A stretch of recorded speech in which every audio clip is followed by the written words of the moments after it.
Hello friends, today we are going to see interview topic what is transformer. Transformer क्या होता है? आपको पता होगा कि इंडक्शन मोटर और ट्रांसफॉर्मर का वर्किंग प्रिंसिपल सेम होता है, मगर उसमें कुछ बहुत से डिफरेंस भी है। इंडक्शन मोटर भी इलेक्ट्रिकल डिवाइस है और ट्रांसफॉर्मर भी इलेक्ट्रिकल डिवाइस है। इंडक्शन मोटर इलेक्ट्रिकल पावर को कंज्यूम करता है और ट्रांसफॉर्मर इलेक्ट्रिकल पावर को ट्रांसफॉर्म करता है। पहला क्वेश्चन इंटरव्यूअर आपको पूछ सकता है, what is transformer? It is a electrical static device. It can step up and step down voltage without changing frequency. Transformer क्या होता है? ये ट्रांसफॉर्मर जो होता है वो स्टैटिक डिवाइस होता है, उसमें कोई रोटेटिंग पार्ट नहीं होता है। ये क्या करता है? स्टेप अप और स्टेप डाउन वोल्टेज को करता है और विदाउट फ्रीक्वेंसी में कोई चेंजिंग नहीं होता है। दूसरा क्वेश्चन इंटरव्यूअर आपको पूछ सकता है, व्हाट इज स्टेप अप और स्टेप डाउन? स्टेप अप और स्टेप डाउन क्या है? जैसे हमको पता है कि जनरेटिंग स्टेशन जो होता है उसमें हमारी जो इलेक्ट्रिसिटी जनरेट होती है, वो इलेक्ट्रिसिटी को हम ट्रांसमिशन लाइन थ्रू दूसरी एरिया में ट्रांसफ़र करते हैं। तो जो जनरेटिंग स्टेशन है उधर हम एक ट्रांसफॉर्मर लगाते हैं, उधर हम स्टेप अप ट्रांसफॉर्मर लगा के ट्रांसमिशन लाइन थ्रू उसको डिस्ट्रीब्यूट करते हैं। और जैसे हमारा घर होता है या कोई फैक्ट्रीज़ होती है, उधर एक ट्रांसफॉर्मर होता है, उधर डिस्ट्रीब्यूशन ट्रांसफॉर्मर होता है। तो डिस्ट्रीब्यूशन ट्रांसफॉर्मर हमारा जो वोल्टेज आता है स्टेशन ट्रांसफॉर्मर से, उसको स्टेप डाउन करके हमको जितनी रिक्वायर्ड है वोल्टेज की वो हमको प्रोवाइड करता है।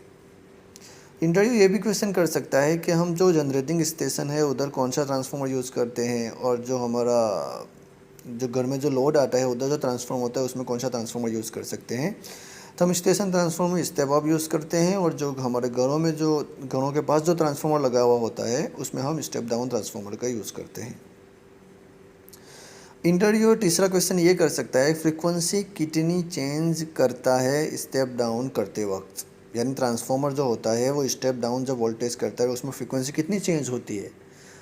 तो उसका आंसर यही है कि विदाउट फ्रीक्वेंसी चेंज बिल्कुल नहीं होता है ट्रांसफॉर्मर में। फोर्थ क्वेश्चन हो सकता है, कौन सा सर्किट ब्रेकर यूज़ करते हैं HV साइड और LV साइड? यानी जो हाई वोल्टेज साइड है उधर हम कौन सा ब्रेकर यूज़ करते हैं, और जो लो वोल्टेज साइड है उधर हम कौन सा ब्रेकर यूज़ करते हैं। जैसे 11 kV है तो हम उधर वैक्यूम सर्किट ब्रेकर यूज़ करेंगे, और 415 या 440 है तो उधर हम एयर सर्किट ब्रेकर का यूज़ करेंगे।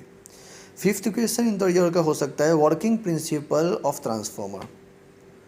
यानी वर्किंग प्रिंसिपल क्या है ट्रांसफॉर्मर का? उसका आंसर यह है, transformer Faraday's law of electromagnetic induction के प्रिंसिपल पे वर्क करता है। छठा क्वेश्चन इंटरव्यूअर ये कर सकता है, टाइप ऑफ ट्रांसफॉर्मर, यानी कितने टाइप का ट्रांसफॉर्मर है? तो हम उसका जवाब ये दे सकते हैं कि ट्रांसफॉर्मर कैटेगरी वाइज हम उसको टाइप कर सकते हैं। जैसे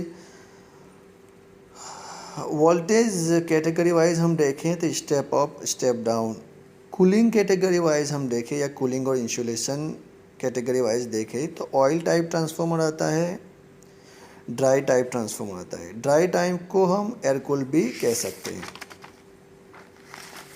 इंटरव्यू ये भी पूछ सकता है, विच oil use in the transformer? कौन सा ऑयल हम ट्रांसफॉर्मर में यूज़ करते हैं? तो उसका जवाब हमको ये देने का, मिनरल ऑयल हम यूज़ करते हैं। ऑयल का जो काम होता है वो ट्रांसफॉर्मर में क्या होता है, वाइंडिंग को कूलिंग प्रोवाइड करना और इंसुलेशन प्रोवाइड करना। क्या काम होता है ऑयल का? वाइंडिंग को कूलिंग प्रोवाइड करना और इंसुलेशन प्रोवाइड करना ऑयल का काम होता है। मेजरमेंट बेस्ड ट्रांसफार्मर को हम टाइप कर सकते हैं तो CT और PT, करंट ट्रांसफार्मर और potential transformer. Power capacity wise हम ट्रांसफार्मर को टाइप कर सकते हैं पावर ट्रांसफार्मर और डिस्ट्रीब्यूशन ट्रांसफार्मर। ये कुछ क्वेश्चंस थे ट्रांसफार्मर के रिलेटेड। ये जब हम एज ए इंटरव्यू देने के लिए हम जाते हैं तो इंटरव्यूअर ट्रांसफार्मर के रिलेटेड ये क्वेश्चन 70 या 80% आपको ये क्वेश्चन पूछ सकते हैं। Thank you for the watching video.